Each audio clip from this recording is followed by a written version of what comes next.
تو میں نے اپنے آپ کو اس طرح ایڈجسٹ کیا ہے کہ میں اتنا سا ٹائم دے سکوں بزنس کو جس میں میں اپنی جو میری پہلی ترجیح ہے اس میں زیادہ توجہ دے سکوں. ہمارے جو نوجوان اوورال خصوصاً یورپ میں رہتے ہیں اس کو آپ کیا پیغام دینا چاہیں؟ دیکھیں, جو لوگ یورپ میں رہتے ہیں ان کے لیے ایک چیز میں کہنا چاہوں گا کہ Europe is land of opportunity. یہاں پہ انسانیت زندہ ہے, یہاں پہ قانون سب کے لیے برابر ہے, ایجوکیشن سب کے لیے اویلیبل ہے, موسٹلی یورپ میں شاید فری بھی ہے. تو نبی کریم صلی اللہ علیہ وسلم اور قرآن شریف میں یہ واضح طور پر فرمایا گیا ہے کہ تعلیم تعلیم تعلیم تعلیم تعلیم حاصل کرو, چاہے تمہیں چین جانا پڑے. جنگوں میں جب قیدی قید ہوتے تھے تو ان کو اس شرط پہ رہا کر دیا جاتا تھا کہ آپ مسلمانوں کو پڑھائیں تو آپ کو رہائی مل جائے گی. تو میرا خیال ہے کہ جو بھی لوگ ایجوکیشن میں یورپ میں رہ کے بھی اگر ایجوکیشن نہیں حاصل کر رہے ہیں, میرا خیال ہے وہ اپنے ساتھ اور اپنے آئندہ آنے والی نسلوں کے ساتھ زیادتی کرتے ہیں. ہمیں سب سے پہلے ایجوکیشن پر فوکس کرنا چاہیے. پھر یہاں کی سیاست, یہاں میں نہ وراثتی سیاست ہے, نہ پیسے کی سیاست ہے, نہ قبیلے کی سیاست ہے, نہ علاقے کی سیاست ہے, نہ دھڑے کی سیاست ہے. پرنسپل کی پولیٹکس ہے. آپ یہاں کی پولیٹکس میں اپنے آپ کو انگیج کریں اور اپنے آپ کو واضح پوزیشنوں پر لے کے آئیں, لیکن اس سے پہلے تعلیم ضروری ہے. انسانیت کی خدمت کے ساتھ ساتھ آپ اپنی ازدواجی زندگی کو جو ہے وہ کس طرح ہینڈل کرتے ہیں؟ اللہ کا شکر ہے.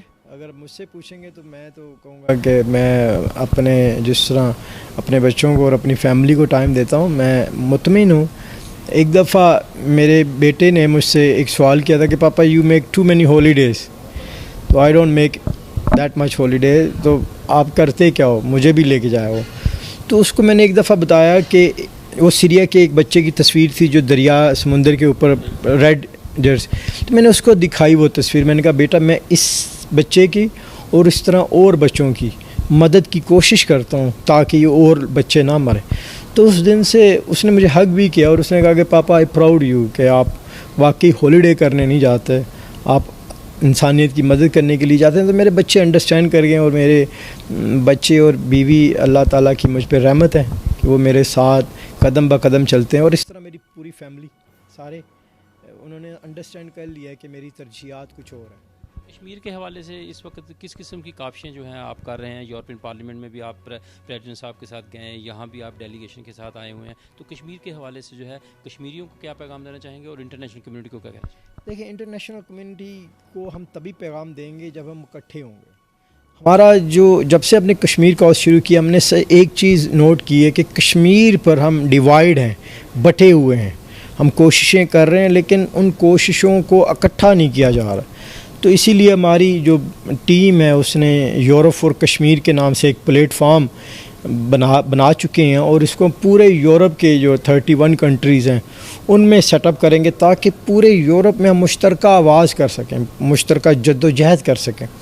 تو اللہ تعالیٰ سے دعا ہے کہ ہم اس میں کامیاب ہوں. اگر ہم اس میں اکٹھے ہو گئے, دیکھیں جب آپ اکٹھے ہو جائیں گے تو آپ کی آواز بھی زیادہ مؤثر ہو جائے گی. جی ناظرین, بالکل یہاں پر آپ نے رانا صاحب کی جو باتیں ہیں وہ سنی. انہوں نے اپنی زندگی کے بارے میں ہمیں بتایا کس طرح وہ اپنی فیملی کو اور اپنے بزنس کو اور ساتھ ساتھ جو ہے ہیومن رائٹس کے حوالے سے انسانیت کی جو خدمت کر رہے ہیں. یہ ایک بہت بڑا کام ہے. اس کی نہ صرف اس دنیا میں انسان کو جو ہے وہ اس کی جزا ملتی ہے, آخرت میں بھی اس کی بڑی جزا ہے. اس لیے علامہ اقبال نے فرمایا تھا کہ ذرا نم ہو تو یہ مٹی بڑی زرخیز ہے ساکی. تو یہ پاکستانیوں کے اندر یہ جذبہ انسانیت کا یہ کوٹ کوٹ کر بھرا ہوا ہے. وہی جذبہ جو ہے وہ رانا بشارت علی صاحب اس جذبے کو لے کر پوری دنیا میں جاتے ہیں. انسانی حقوق کے حوالے سے اور انسانیت کی خدمت کے لیے یہ ہمیشہ پیش رہتے ہیں. اور اگلے پروگرام میں انشاءاللہ ہم ان سے مزید جو ہے وہ بات کریں گے تاکہ ہمارے ناظرین کو پتہ چلے کہ بھی ایک شخص جو ہے وہ اپنے بزنس اور بیوی بچوں کے ساتھ جو ہے وہ انسانیت کی خدمت کے لیے جو ٹائم نکالتا ہے یہ ایک بہت بڑی بات ہے. اسی کے ساتھ اپنے دوست اور ہوسٹ ایم ندیم بٹ کو اجازت دیجیے. اگلے پروگرام تک کے لیے اللہ حافظ.